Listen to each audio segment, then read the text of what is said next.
नमस्कार श्रोते हो, इरा ब्लॉगिंग मराठी या यूट्यूब चॅनलवर सर्वांचे स्वागत। आजच्या व्हिडिओमध्ये आपण ऐकणार आहोत डॉक्टर कूल या कथेचा पहिला भाग। लेखिका संजना इंगळे। ही कथा आहे एका भन्नाट डॉक्टरची, जिचं मत आहे की जास्तीत जास्त आजार हे मानसिक विचारातून उद्भवतात। मग माइंड गेम खेळून डॉक्टर शिल्पाबरोबर त्या रोग्याची नस ओळखून इलाज करते। चला तर मग भेटूया या डॉक्टर कूलला।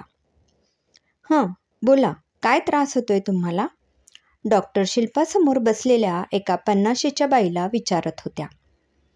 शेजारी मुलगा बसलेला आणि मागे सून उभी होती। काय सांगू डॉक्टर, पाय उभे राहू देत नाही, उठायला बसायला त्रास, धड चालताही येत नाही।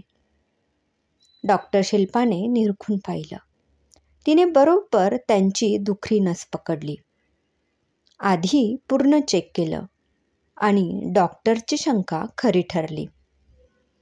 बरं, ही काही औषधं लिहून देते, ती घेतली की बरं वाटेल। त्या स्त्रीचं मात्र काही समाधान झालं नाही। डॉक्टर, कशामुळे होतंय हे? म्हणजे बघा, मला खूप कामं करावी लागतात घरात। कसं आहे, सुनबाई नोकरी।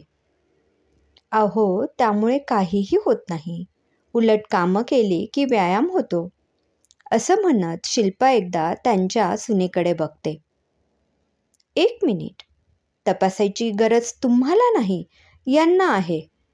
हे डोळ्याखाली काळी वर्तुळं कसली आली आणि चेहरा कसा पांढरा फकट पडलाय? मला वाटतं तुम्हाला रक्ताची कमी आहे आणि तुम्हाला आराम गरजेचा आहे। हे ऐकताच मुलाच्या खांद्यावर हात टाकून जवळजवळ उचलून आणलेल्या सासूबाई एकदम 2 पायावर उभ्या राहिल्या।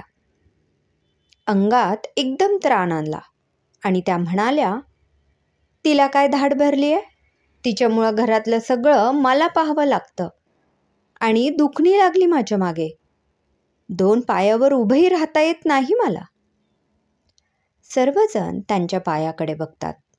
त्या दोन्ही पायांवर धडधडीत उभ्या असतात। अभिनंदन, अहो माझा नुसता हात लागला आणि तुम्ही बऱ्या झालात। खूप खूप आभार डॉक्टर मॅडम, तुमच्याकडे नुसतं आणलं आणि आई उभी राहिली। तुमच्याबद्दल ऐकलं ते खरं होतं, तुमच्या नुसत्या नजरेने तुम्ही पेशंटला बरं करतात।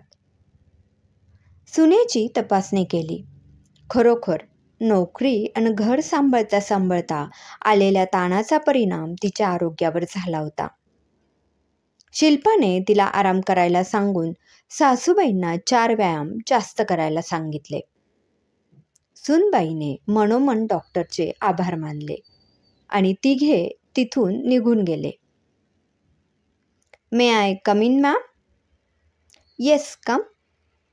एक पोलीस अधिकारी आत येतो। बोला, काय त्रास होतोय तुम्हाला? मॅडम, माझी छाती नेहमी धडधडत असते। अच्छा, मला वाटतं तुम्ही कुणाच्या तरी प्रेमात पडला आहात। बरोबर आहे, असं म्हणत तिथून उठून डॉक्टर शिल्पाजवळ जातो। मॅडम, जरा नीट चेक करा ना, कुणामुळे धडधडतंय ते? चल, चावट कुठला, काय मग आज कुठल्या मिशनवर होतात? तेच, ऑर्गन माफिया टोळीच्या मागे।